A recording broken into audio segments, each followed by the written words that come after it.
Hello sector watchers, welcome to the show. This is the 129th episode of Sector Spotlight for Tuesday the 31st of May, and I'm recording it on Monday the 30th, which is Memorial Day. So to start with, I hope that all of you in the US have had a great long weekend. I had a ability to unwind and relax before the markets are opening again on Tuesday morning. What are we going to do in Sector Spotlight today? It's one of these weeks where it's the last Tuesday of the month, but it's also the last day of the month, which means that we've had this before where I should do seasonality and then next week, in a week's time, do the monthly charts. However, waiting for a whole week before looking at the monthly charts that are closing tomorrow is a bit long. So what I'm going to try to do is cramp both subjects, both segments, seasonality and monthly charts into this one single show. Which means that we have a very full show because we're also going to have a quick look at asset class rotation. We're going to have a quick look at sector rotation. Then we jump into seasonality, and then we'll have a look at the monthly chart. So I'm going to pick the ones that I think are most interesting to watch. Anyway, it's a full show and we need to get started right away. Ladies and gentlemen, this is Sector Spotlight.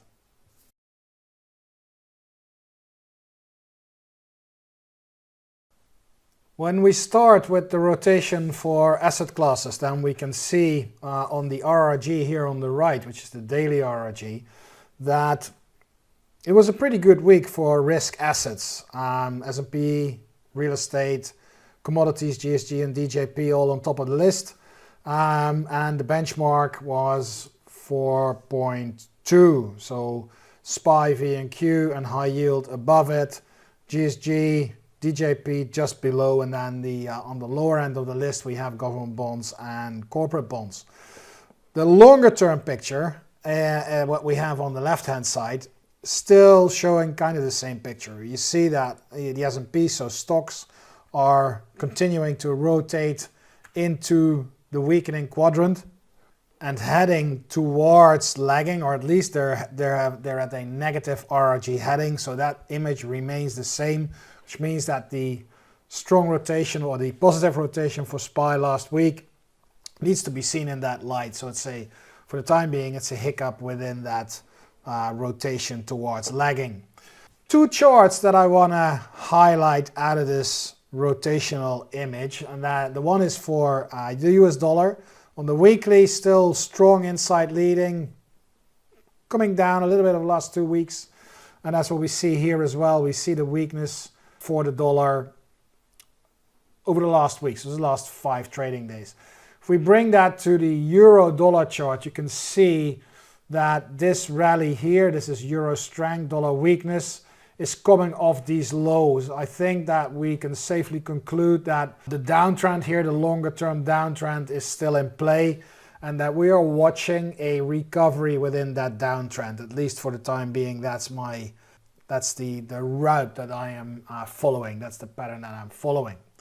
If we go to the S&P 500 to stocks, then I think we can also safely conclude that the market's in a downtrend. If you look at the weekly chart here, we've got lower highs and lower lows, and we're now bouncing back, and that's always interesting. Dave Keller wrote a nice piece on it, that bear market rallies are notoriously hard to call. You've got to be very careful with that in order not to fall in the trap to think that it is the continuation of the previous trend.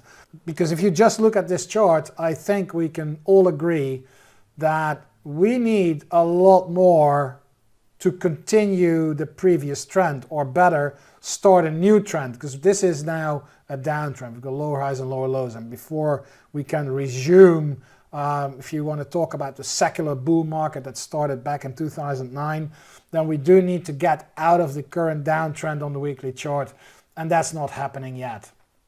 If we zoom in on the daily, then we see that there is a bit of improvement visible on the daily chart. There's a nice positive divergence. We've had that before.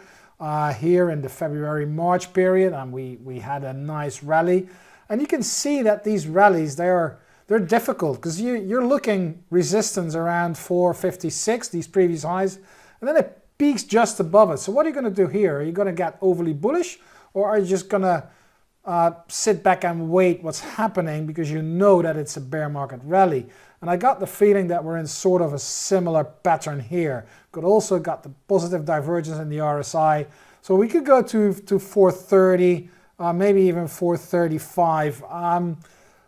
We'll take it as it comes. For the time being, it looks pretty good for the short term. But for me, it's all a rally within the longer term downtrend that's playing out on the weekly charts.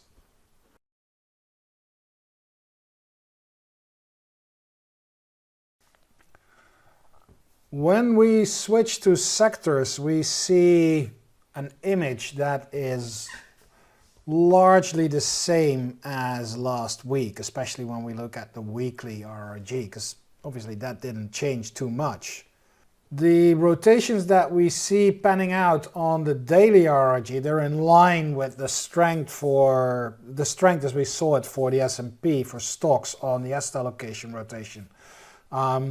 Pretty good week for risk assets, so discretionary, real estate, technology, financials. They're all doing pretty good, but they're predominantly on the left-hand side of the chart.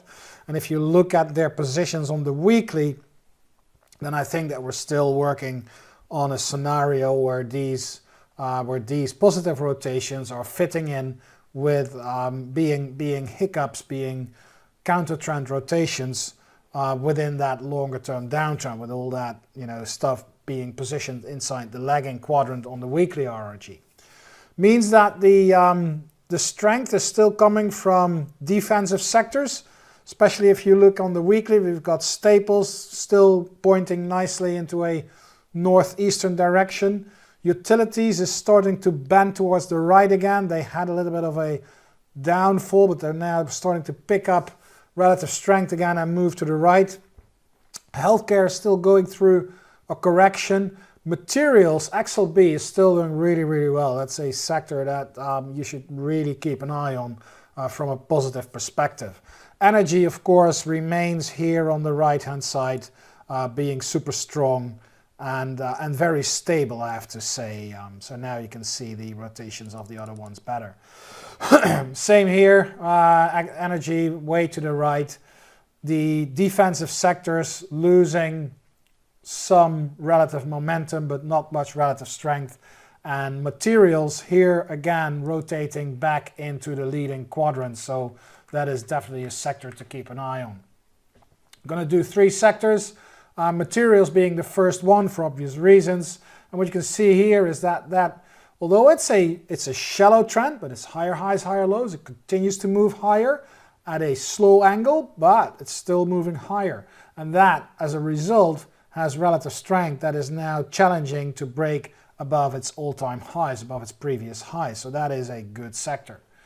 If you look at utilities, then you can see that after the break, we had a bit of a dip, and old resistance worked as support in that range between 70 and 71. And we're now bouncing back up.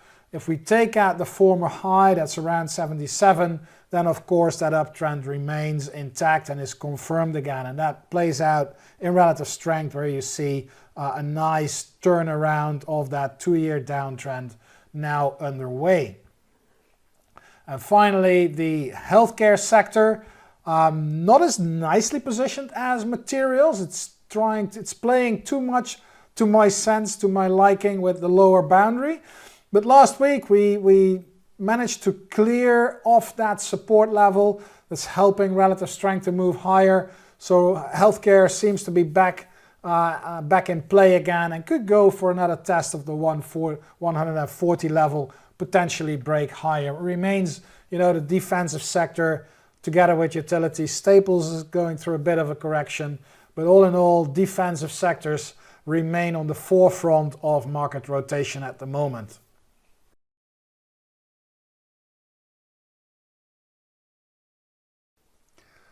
What about seasonality going into June and the months beyond? If we look at the table and the graph where we have plotted the percentage of months that have been outperforming the S&P 500 over the last 20 years, then we see a lot around the middle, around 50%, which is not interesting. There are two sectors, financials and technology, that are showing a percentage of 30%. That means that in 70% of the occasions, the sector underperformed the S&P 500 in that month.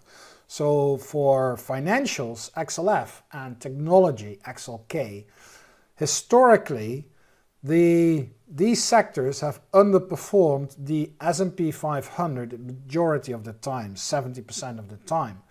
If you look at the months beyond, because obviously seasonality doesn't really follow like a 1st to 31st date of the month trajectory. So you see that financials coming through a weaker period. May was a weak period as well, seasonal from a seasonal point of view. But also July and August are not strong. They're not as weak as June, but they're not strong. So for financials, from a seasonal point of view, more weakness can be expected. Now, technology is a bit of a strange one because the month of May showed a percentage of 70%, which is really strong. That didn't really work out. And now for June, we have 30, which means that in 70% of the occasions, technology underperformed the S&P 500. And then again, in July and August, it moves up to 65 and 70%. So I'm not really sure what to expect here and how to read this. But we're going to bring this into the RRG and look at the current rotation and look at the chart and see if we can find anything meaningful. And then from a positive point of view, there's actually only one that's really hitting a number that is solid, and that's healthcare with 70%. Utilities at 60%, communication services at 57%. By the way, the 79 communication services did outperform the S&P 500 last month, so that kind of worked, and we're now just below 60%. We'll have to see how that goes. You all know where XLC is on the RRG. It's still working its way higher in that downtrend, but that recovery was certainly there, and maybe we got a little bit of a follow through. I want to focus on the healthcare sector because 70% of the time that sector outperformed the S&P 500 in the month of June, and it's following a strong seasonal pattern for May, which didn't really work out. So maybe we're getting the end of that period in the month of June, because after that we dip to 45, then we go to 60. It becomes a little bit cloudy. So what kind of magnitude can we expect? In order to see that, we need to look at the average relative return versus the S&P 500 for these sectors. And then you can see that financials are indeed likely to underperform. The average return for the financial sector over the last 20 years versus the S&P 500, so this is a relative number, is 90 basis points below the S&P 500.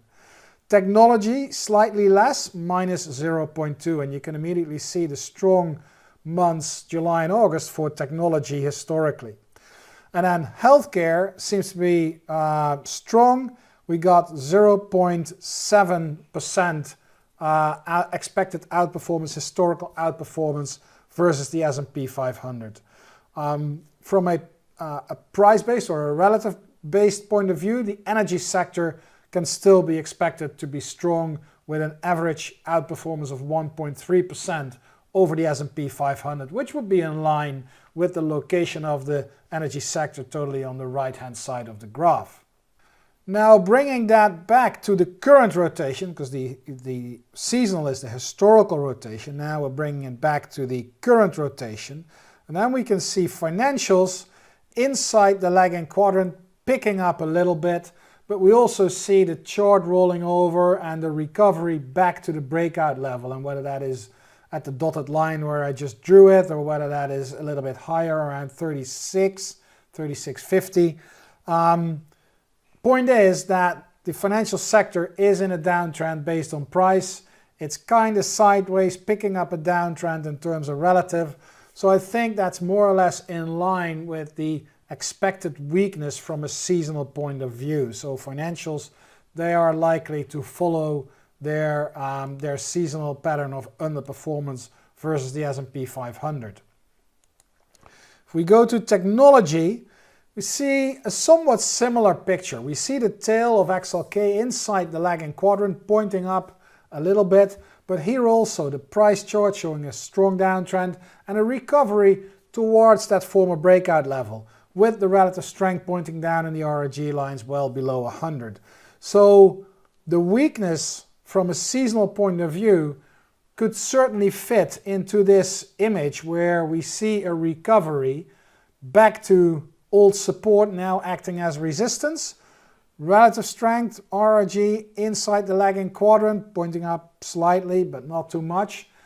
If we get seasonal weakness, then we will see some sort of a sideways or down move in the chart, and that will keep XLK inside lagging, maybe even push it a little bit further into that. So for technology, I can certainly also see a follow through with the seasonal weakness aligned with the current actual rotation.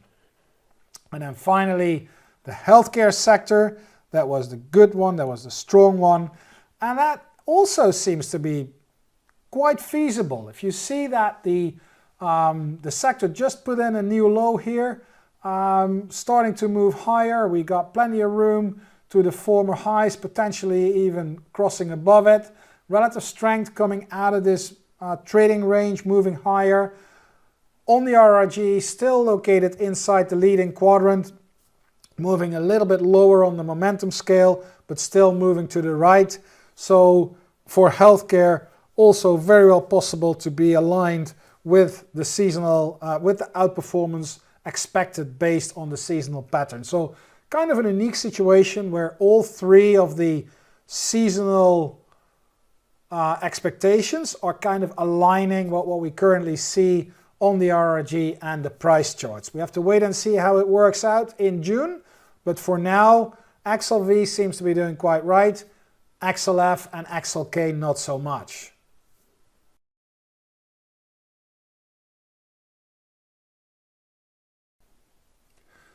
And then for the monthly charts, obviously, when I'm recording this, there is still one trading session to go. That's Tuesday the 31st of May.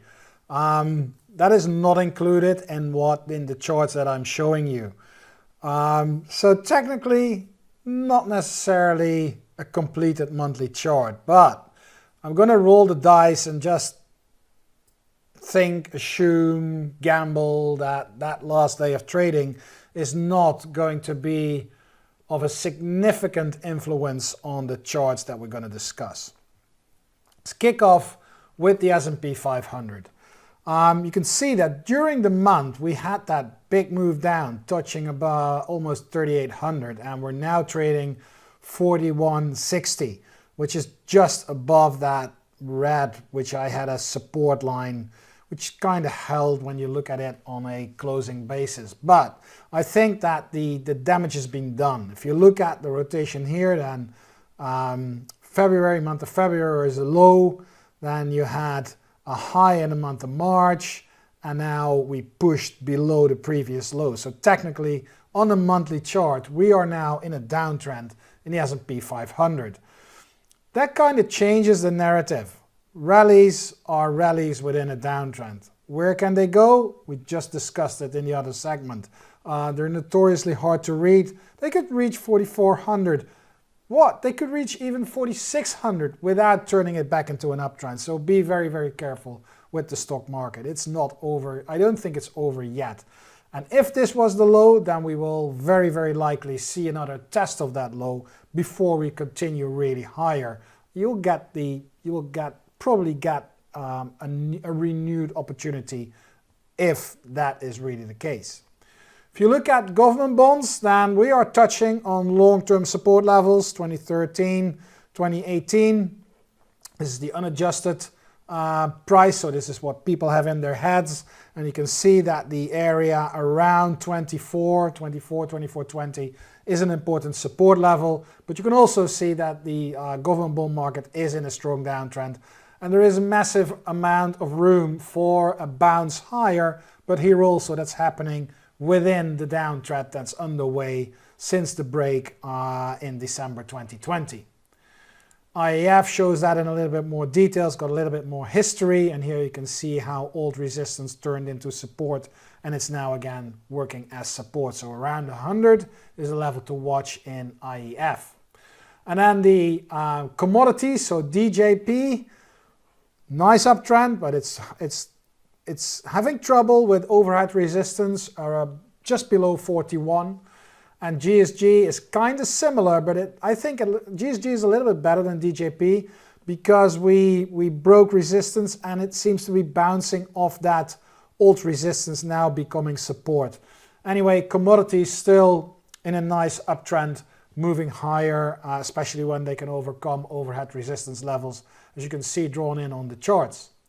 And then finally, on the asset class level, the US dollar chart, which bounced off that 104. It's the dollar index, that 104 overhead resistance level. That was too much for now.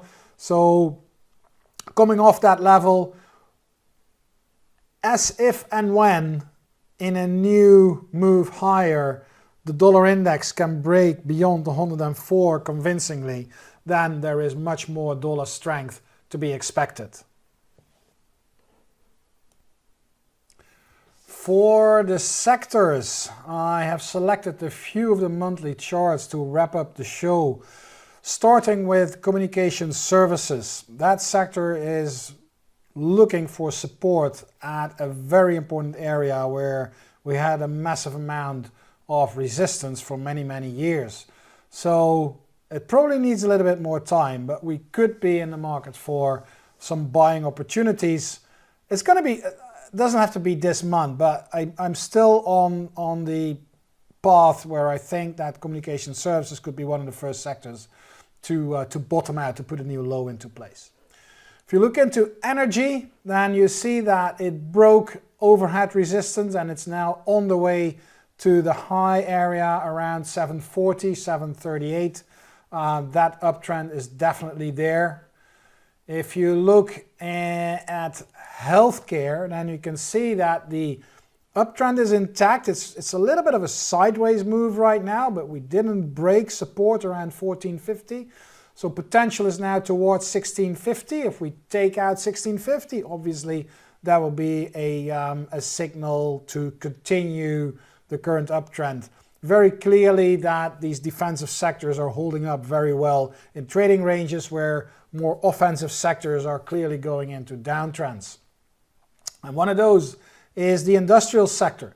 If you look here, that topping pattern here in that range between 825 and a little bit above 900 is now completed. We dipped towards a cluster of highs that was set at the end of 2020 in the 750 area, and we're now bouncing, but expect resistance in that 825 zone for the industrial sector. It is now a downtrend on a monthly chart. You see a high, you see a low, you see a lower high, and now this is a lower low after the low of February. If we go to the technology sector, kind of similar, touched on support in the 2200 area, is now rallying, but it looks like we are running into resistance around 2600 again. And here also you see a series of, it's not very clear cut, but if you zoom in, you will see that there is a lower high, and we've got we've had definitely a new low on the monthly lows for the technology sector. So here also the downtrend's in play. And then if you look at materials, kind of like healthcare, where it's in a sideways move, and sideways when the market's going down means that you're in strength. Look for resistance in the 580 area, support just below 500. If we break 580, materials could go much, much higher. And then the last sector that I want to show you for this week, this month, is utilities, which is doing very nicely what we expect.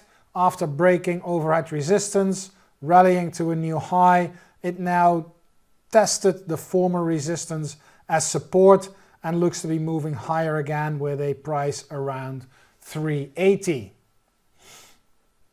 And if we wrap all this up in our table, then you can see that we're actually now getting a lot of greens in the column with which signals downtrends. About 62% of the market capitalization is now in a downtrend on the monthly chart, whereas only 27.5% is still an uptrend. That's staples, energy, healthcare, materials, and utilities, the usual suspects, I would say.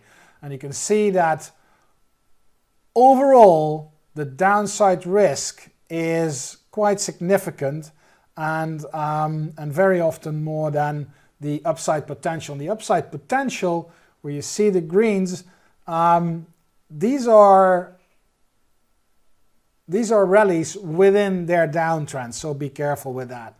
Oh, by the way, there's only one sector that made a new closing high, and that is the utility sector. Utility sector making a new closing high. Is that something that you'd expect in a bull market? Not so sure. And that wraps up Sector Spotlight for this week. Please remember, Sector Spotlight airs every Tuesday from 10:30 to 11 a.m. Eastern.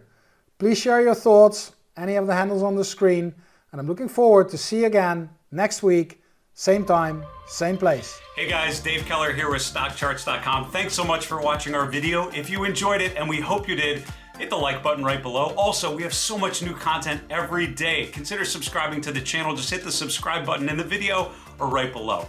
Thanks for watching. Stay safe. Have a fantastic day.